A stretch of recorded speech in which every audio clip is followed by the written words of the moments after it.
Hello friends, welcome back to the channel. और आज हम किसी शेयर के बारे में डिस्कस नहीं करेंगे। आज मैं आपको बहुत एक अच्छी चीज़ दिखाऊंगा जो आपको हेल्पफुल होगी स्टॉक को सिलेक्ट करने में, स्मॉल कैप, मिड कैप और लार्ज कैप।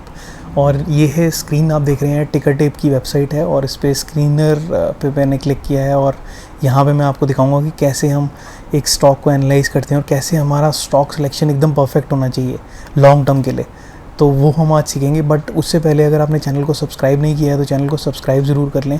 और क्योंकि इस चैनल पे हम मल्टी ईयर ब्रेकआउट की बात करते हैं और एजुकेशनल सेशन होते हैं जैसे आज का, और इंडेक्स की बात करते हैं और इंडिकेटर्स की बात करते हैं, तो बहुत ही ज़्यादा फ़ायदा हो सकता है आपको इस चैनल से। और मैं शॉर्ट वीडियोज़ भी डालता रहता हूँ जिससे आपको मैं कोई शेयर में अगर मूवमेंट आ रही होती है तो मैं शेयर कर देता हूँ। और मेरा जैसे कि आपको मैंने बताया, मैंने रिसेंटली एक टेलीग्राम चैनल भी बताया है। अगर आप कोई कमेंट करेंगे, कोई क्वेरी होगी, आपका कोई डाउट होगा तो मैं आपको टेलीग्राम पे रिप्लाई करूँगा। ये टेलीग्राम का चैनल है इन्वेस्टमेंट की यात्रा। और यहाँ पे आप देख सकते हैं मैं आपको जैसे टारगेट बताता रहता हूँ, लेवल्स बताता रहता हूँ, आपकी क्वेरीज़ के आंसर देता रहता हूँ। कोई शेयर में मूवमेंट आती है तो वो शेयर कर देता हूँ, अपनी कोई नई वीडियो आती है तो वो शेयर कर देता हूँ। तो यहाँ पे भी आप ज्वाइन हो सकते हैं इन्वेस्टमेंट की यात्रा पे, और चैनल को सब्सक्राइब ज़रूर कर लें ताकि आपको फ़ायदा हो और बेल आइकन दबा दें। तो चलिए फिर शुरू करते हैं आज का एक डिटेल्ड सेशन जो कि टिकर टेप की वेबसाइट पे स्क्रीनर अगर आप खोलेंगे तो वहाँ पे आपको मिल जाएगा। तो इसमें मैंने बात क्या करनी है आज की, जैसे अगर हम लॉन्ग टर्म स्टॉक सिलेक्ट करते हैं तो हमें स्टॉक कौन से वाले सिलेक्ट करने चाहिए जो लॉन्ग टर्म में हमें प्रॉफिटेबल हों और बहुत कम रिस्क हो। तो उसके लिए दो फैक्टर्स होते हैं जो कि मैं आज आपको बताऊंगा। वो बहुत इंपॉर्टेंट फैक्टर्स हैं और वो बहुत ज़्यादा मैटर करते हैं किसी स्टॉक की सिलेक्शन के लिए। ठीक है, तो चलिए मैं आपको दिखाता हूँ। तो दो चीज़ें क्या हैं, एक चीज़ है आपकी अल्फ़ा, ठीक है, और दूसरी चीज़ है बीटा। तो अल्फ़ा और बीटा के बारे में आज सीखेंगे हम कि क्या होता है। तो ये अल्फ़ा जो होता है इसका मतलब है कि जैसे अगर मान लीजिए मार्केट अगर परफॉर्म कर रही है, अगर कोई शेयर आपका 100 रुपीज़ है, ठीक है, और आफ्टर 1 ईयर, 1 साल के बाद, ठीक है, वो शेयर हो जाता है 120 रुपये का, राइट। तो ये जो मार्केट की जो मूवमेंट है, ये वाली जो मूवमेंट हुई है मार्केट में 20 रुपये की, राइट, 20 रुपीज़ की मूवमेंट हुई है एक इंडेक्स के हिसाब से। अगर आप देखेंगे कि 20 रुपये इंडेक्स ऊपर गया है, ठीक है, तो ये इंडेक्स की बात नहीं है, ये सिर्फ शेयर की बात है कि 100 रुपीज़ से 100 रुपीज़ पे शेयर गया है। बट अगर आप इंडेक्स देखेंगे, इंडेक्स गया है 10,000 से 11,000, ठीक है, 10,000 से 11,000 गया है। तो यहाँ पे जो मूवमेंट हुई है वो 10% की मूवमेंट हुई है, ठीक है, 10% की मूवमेंट हुई है। बट ये जो मूवमेंट हुई है आपकी, ये 20% की मूवमेंट हुई है, ये 20% की मूवमेंट है। तो अभी हम बीटा की बात नहीं कर रहे, अभी हम सिर्फ अल्फ़ा की बात कर रहे हैं। तो अगर इसमें 20% की मूवमेंट आई है और यहाँ पे सिर्फ 10% की मूवमेंट आई है in one year, right, in 1 year 10% की मूवमेंट मार्केट में आई है, ये इंडेक्स है आपका, ठीक है, ये इंडेक्स हो गया आपका, और ये हो गया आपका शेयर जो कि 100 रुपये का था। तो ये अल्फ़ा क्या बताता है हमें, अल्फ़ा ये बताता है कि अगर किसी जो मार्केट है उसको कितना आउट परफॉर्म किया है एक पर्टिकुलर स्टॉक ने। तो अगर मार्केट 10% से मूव हुई है और आपका अल्फ़ा जो है 20% से मूव हुआ है, तो इसका मतलब है कि 1:2 टाइम्स अल्फ़ा। अगर आपकी मार्केट 1 टाइम मूव हुई है तो अल्फ़ा 2 टाइम्स मूव हुआ है, 2 टाइम्स। तो अगर कोई शेयर 100 से 200 पे चला गया, मान लीजिए एक एग्जांपल है 1 ईयर के अंदर, और मार्केट हुई है 10,000 से 11,000 पे गई है, ठीक है, तो ये मार्केट ने कितने का परसेंट का चेंज दिया, 10% का। बट आपके अल्फ़ा जो पर्टिकुलर शेयर का अल्फ़ा है उसने 100% का मूवमेंट दिया है। तो अल्फ़ा जो है जितना ज़्यादा हो उतना अच्छा है, ठीक है, किसी स्टॉक के लिए। तो जैसे कि आप कोई भी स्टॉक देखेंगे तो उसमें अगर अल्फ़ा उसका ज़्यादा है तो इसका मतलब है उसने मार्केट को उतने % से आउट परफॉर्म किया है, ठीक है, उतना अच्छा परफॉर्म किया है अल्फ़ा ने उस पर्टिकुलर शेयर का। तो ये तो हो गया अल्फ़ा। तो अल्फ़ा में अगर आपको कोई डाउट है तो आप मेरे से कमेंट में पूछ सकते हैं। अल्फ़ा का मतलब सीधा सीधा ये है कि एक इंडेक्स के लेवल पे कितनी मूवमेंट हुई है, जैसे मान लीजिए 10% सपोज़, और एक शेयर के लेवल पे मान लीजिए 50% मूव हुई है, तो इसका मार्केट का 5 टाइम्स इसने परफॉर्म किया है। तो ये इस शेयर का, पर्टिकुलर शेयर का अल्फ़ा हो गया, राइट। तो अल्फ़ा जितना ऊपर हो, जितना पॉजिटिव हो उतना अच्छा है। तो हमें वो स्टॉक्स देखने हैं जिनका अल्फ़ा पॉजिटिव है, नेगेटिव अल्फ़ा वाले स्टॉक पे हमें नहीं जाना, राइट। तो ये अल्फ़ा की पूरी डिटेल्ड बात हो गई। अब चलते हैं बीटा पे। बीटा क्या है?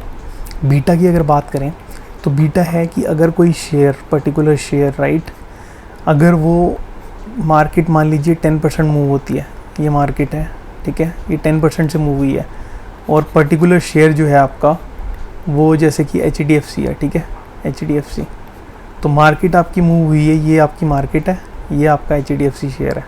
तो मार्केट 10% से मूव हुई है, तो बीटा 10% से मूव हुआ, बीटा भी 10% से, इस पर्टिकुलर शेयर का बीटा जो है वो भी 10% से मूव हुआ। तो बीटा क्या हो गया 1, कि मतलब सेम अगर सेम मूवमेंट आएगी किसी स्टॉक में जो कि मार्केट में आई है तो उसका बीटा क्या होगा 1 होगा, ठीक है। बट अगर मार्केट इंडेक्स जो है आपका वो मूव हुआ है मान लीजिए 5% और आपका बीटा जो है मूव हुआ है 7.5%, ठीक है, ये बीटा मूव हुआ है आपका, तो मार्केट से बीटा ज़्यादा मूव, इस शेयर ज़्यादा मूव हुआ है आपका, राइट।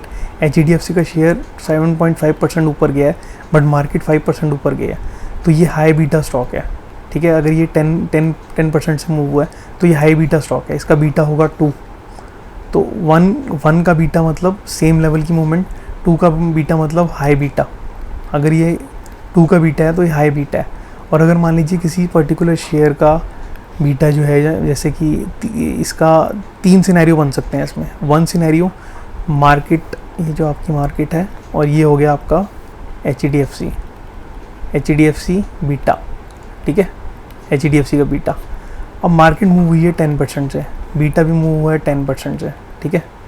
तो ये तो हो गया बीटा 1, ये बीटा हो गया आपका, तो ये हो गया बीटा 1। सेकंड सिनेरियो मार्केट 5% से मूव हुई है और HDFC 10% से मूव हुआ है, तो इसका बीटा हो गया 2, क्योंकि ज़्यादा मूव हुआ है बीटा, राइट, इसमें वॉलेटिलिटी ज़्यादा है। तीसरा सिनेरियो मार्केट मूव हुई है 20% से और आपका शेयर मूव हुआ है 10% से, तो ये हो गया आपका बीटा 0.5, क्योंकि ये आधा ही मूव हुआ है इसका, राइट।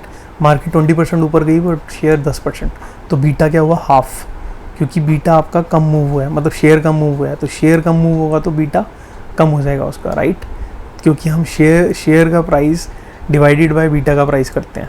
तो शेयर का प्राइस अगर 10 रुपये मूव हुआ है और बीटा 5%, मतलब मार्केट 5 से मूव हुई है तो बीटा 2 हो गया। शेयर अगर 5 से मूव हुआ है, बीटा 10 से मूव हुआ है तो 2 हो गया, राइट। तो यहाँ पे बीटा, एक तो ये लो बीटा हो गया, ये हाई बीटा हो गया, और ये इक्वल सेम लेवल पे 1, ठीक है। तो अगर 1 है तो इसका मतलब है मार्केट जितनी भी मूव होगी बीटा भी उतना ही मूव होगा, मतलब ज़्यादा रिस्क नहीं है इसमें। बट इसमें अगर मार्केट 5% से मूव होगी, ठीक है, और बीटा आपका 10% से मूव होगा, तो इसमें हाई रिस्क है, क्योंकि अगर ये ऊपर की तरफ भी जाएगा तो 10% से ऊपर जाएगा, नीचे गिरेगा तो भी 10% से नीचे गिरेगा, पर मार्केट सिर्फ 5% मूव हुई है।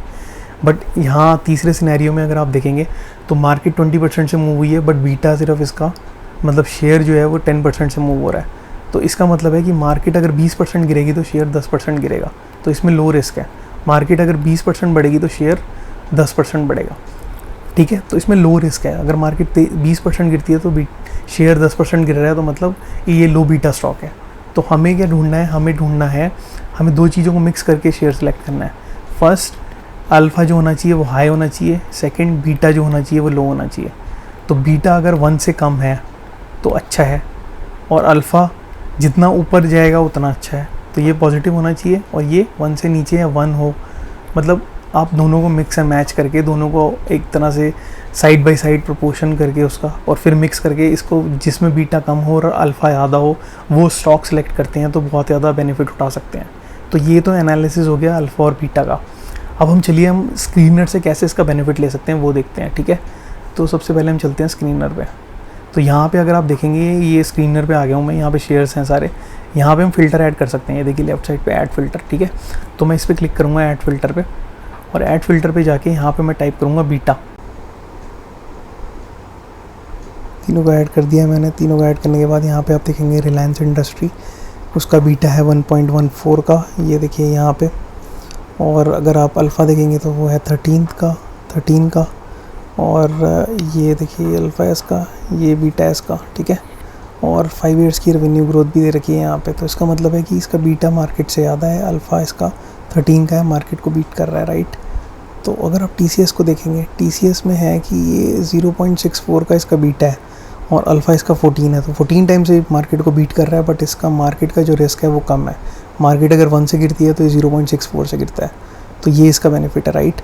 और इसका जो ग्रोथ रेट है वो 8.41% का है। तो आपको ऐसे तीनों का मिक्सचर करके, जिसका बीटा कम हो, अल्फ़ा ज़्यादा हो और रेवेन्यू ग्रोथ ज़्यादा हो, तीनों का मिक्सचर करके आपको स्टॉक को सिलेक्ट करना है लॉन्ग टर्म के लिए। हम बजाज फाइनेंस पे जाएंगे तो बजाज फाइनेंस पे आपको दिखेगा तो यहाँ पे 1.85 का इसका जो है वो रिस्क है, मतलब मार्केट 1 से गिरती है तो 1.85 से गिरता है, तो यहाँ ज़्यादा रिस्क हो जाएगा, राइट। तो ये चीज़ें आपको तीनों को कंसीडर करनी है किसी स्टॉक को सिलेक्ट करने से पहले, और अगर आप तीनों को कंसीडर करेंगे तो आप बहुत अच्छा स्टॉक सिलेक्शन कर सकते हैं एक लॉन्ग टर्म के लिए, राइट। और यहाँ पे अगर आप देखेंगे, अगर आप लॉन्ग टर्म के बाद अगर मिड कैप पे भी जाएंगे तो मिड कैप पे भी आपको दिख जाएंगे स्टॉक्स बहुत अच्छे अच्छे। ये देखिए, अगर आप नवीन फ्लोरिन को उठाते हैं मान लीजिए, तो नवीन फ्लोरिन जो है वो सेकंड नंबर पे है, ठीक है, लिस्ट में, ये रहा स्टॉक। और इसका जो है बीटा देखेंगे आप, बीटा इसका है 0.79 का, मार्केट को बीट कर रहा है 48.84 से, और 12% का इसका ग्रोथ रेट है।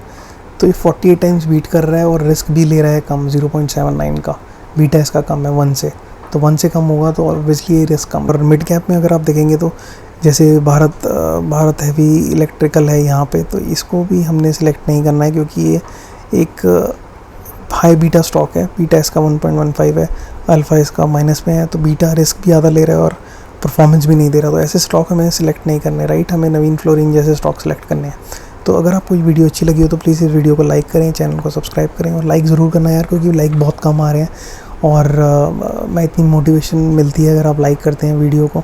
तो ऐसे ही मैं आपके लिए स्टॉक लाता रहता हूँ। चैनल को सब्सक्राइब करेंगे तो आपको बहुत ज़्यादा बेनिफिट होगा, क्योंकि हम मल्टी ईयर ब्रेकआउट के स्टॉक की बात करते हैं, इंडिकेटर, बैंक निफ्टी, और बहुत अच्छे सेशंस होते हैं, एजुकेशनल सेशंस। और मैं इन्वेस्टमेंट की यात्रा टेलीग्राम पे भी आपको पोस्ट करता रहता हूँ लेवल्स, और आपके कमेंट्स के रिप्लाई उधर ही करता हूँ, तो आप वो भी ज्वाइन कर सकते हैं टेलीग्राम ग्रुप। और यहाँ पे चैनल को सब्सक्राइब करें तो कि ताकि आपको बहुत अच्छे स्टॉक्स में ला के दूँ और सबसे पहले आपको मिले और आप उसका फ़ायदा उठा सकें। तो चलिए फिर मिलता हूँ किसी और वीडियो में। अभी के लिए इस वीडियो में इतना ही। होप आपको ये वीडियो अच्छी लगी हो, अल्फ़ा और बीटा का कॉन्सेप्ट समझ आया हो, और कोई डाउट होगा तो आप मेरे से कमेंट में पूछ लीजिएगा। थैंक यू और टेक केयर, सेफ।